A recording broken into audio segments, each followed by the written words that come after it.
teman-teman, kembali lagi bersama saya Sela di channel YouTube Belajar Arsitektur. Berbeda dengan pembahasan sebelumnya, kali ini kita akan membahas arsitektur dan juga sejarah singkat bangunan ikonik di Kota Semarang. Yaps, bener banget, Lawang Sewu. Dalam bahasa Jawa, lawang artinya pintu dan sewu berarti 1000. Hal ini mencerminkan bangunan ini yang memiliki banyak pintu. Tepatnya berjumlah 928 pintu dan juga jendela. Walaupun nggak genap 1000, tapi penyebutan Lawang Sewu rasanya lebih mudah diucapkan dan juga diingat. Setuju nggak teman-teman? Oh iya, sebelum kita bahas lebih lanjut, buat teman-teman yang belum subscribe channel ini, yuk subscribe dan jangan lupa nyalakan lonceng notifikasinya agar tidak ketinggalan video terbaru dari kami. Ikan hiu, ikan cucut, yuk kita lanjut ke pembahasan tentang sejarah dan juga arsitektur Lawang Sewu. Pertama, kita bahas sejarah Lawang Sewu dulu ya teman-teman. Menurut Balai Pelestarian Cagar Budaya Jawa Tengah, Lawang Sewu didirikan pada tahun 1904. Awalnya, Lawang Sewu merupakan sebuah kantor administrasi kereta api Belanda. Nah, kantor ini dibangun oleh perusahaan swasta bernama NIS atau Nederland Indische Spoorwegmaatschappij. Oh iya, teman-teman pernah dengar cerita mistis penjara bawah tanah di Lawang Sewu? Ternyata hal ini ada kaitannya. Pada zaman penjajahan Jepang, Lawang Sewu sempat dijadikan sebagai markas militer Jepang. Dan ruang bawah tanah ini di Lawang Sewu memang pada saat itu digunakan untuk menahan tahanan perang. Lawang Sewu merupakan bangunan bersejarah karena menjadi saksi bisu pertempuran 5 hari di Semarang pada tanggal 14 sampai 19 Oktober 1945. Pertempuran ini dimenangkan oleh AMKA dengan korban jiwa mencapai 850 orang Jepang dan juga 2000 orang Semarang. Karena ribuan orang sudah berjuang dan mempertaruhkan nyawanya demi mengusir tentara Jepang, maka dibangunlah Tugu Muda di seberang Lawang Sewu sebagai bentuk penghormatan. Kemudian setelah Indonesia merdeka, Lawang Sewu beralih fungsi dan digunakan oleh Kodam 4 Diponegoro dari tahun 1949 hingga 1994 sebagai kantor Badan Prasarana Komando Daerah Militer. Sejak tahun 1994 hingga sekarang, bangunan bersejarah ini pun kosong.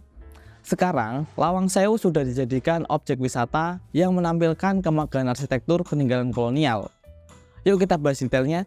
Lawang Sewu dibangun bertahap di atas lahan seluas 18.232 meter persegi. Insinyur P. de Rieu adalah seorang arsitek asal Belanda yang merancang Lawang Sewu. Sayangnya, pada tahun 1903 terdapat kendala dalam proses pembangunannya.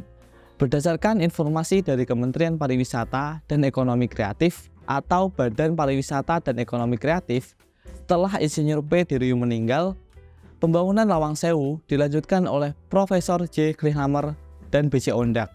Menurut Balai Pelestarian Cagar Budaya Jawa Tengah, Lawang Sewu menerapkan gaya arsitektur transisi. Gaya arsitektur ini berkembang di Hindia Belanda dari akhir abad ke-19 hingga awal abad ke-20. Apa sih itu gaya arsitektur transisi? Gaya arsitektur transisi adalah perubahan gaya Indonesian Empire menuju kolonial modern. Style ini lebih menggunakan gaya Indonesian Empire dan mencoba menghilangkan gaya Yunani. Perkembangan gaya arsitektur transisi dipengaruhi oleh arsitek bernama Neogotik P.J. Cuypers pada tahun 1827 hingga 1921. Gaya arsitektur ini punya karakter yang unik karena menghadirkan menara untuk menciptakan kesan romantis. Hal tersebut terlihat dari depan gedung ini yang memiliki menara di sebelah kanan dan juga kirinya yang dilengkapi persegi 8 yang berbentuk kubah di atas menaranya. Bangunan bersejarah ini didominasi penggunaan kayu dan juga batu bata. Nah, batu bata orange yang digunakan ternyata untuk melambangkan kemakmuran, kekayaan, dan kasta tertinggi. Bata ini pada zaman dahulu tergolong langka dan sangat mahal. Terlebih ada bentuknya yang melengkung. Mengacu pada iklim tropis Hindia Belanda, jendela berada di sisi atap atau disebut juga domer, dibuat miring dengan kemiringan sekitar 45-60 derajat. Jika teman-teman memasuki bagian dalam bangunan, teman-teman bisa melihat hal unik yang ada di kaca patri. Oh iya, karena penggunaan kaca di Lawang Sewu terbatas, jadi kaca patri ini menjadi point of interest di Lawang Sewu. Kaca patri di bagian tengah menggambarkan Dewi Fortuna, Dewi Keberuntungan berbaju merah, roda bersayap yang melambangkan kereta api. Nggak cuma itu, ada juga simbol Dewi Sri, yaitu dewi yang dipercaya membawa kemakmuran.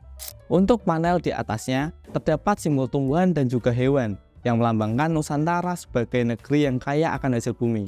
Di kaca sebelah kiri, ada simbol kota dagang Batavia, Surabaya, dan juga Semarang. Selain itu, terdapat simbol dagang Belanda, yaitu Rotterdam, Amsterdam, serta Den Haag. Kemudian di sebelah kanan menampilkan ratu-ratu Belanda.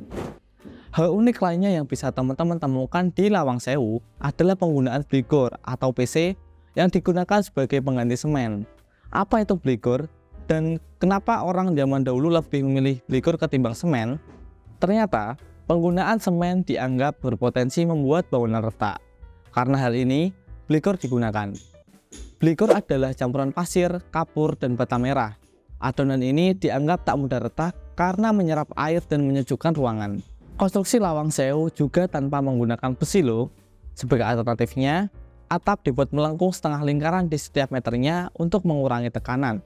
Dengan mengadopsi penerapan struktur jembatan, struktur atap Lawang Sewu yang terbuat dari bata pun disusun miring.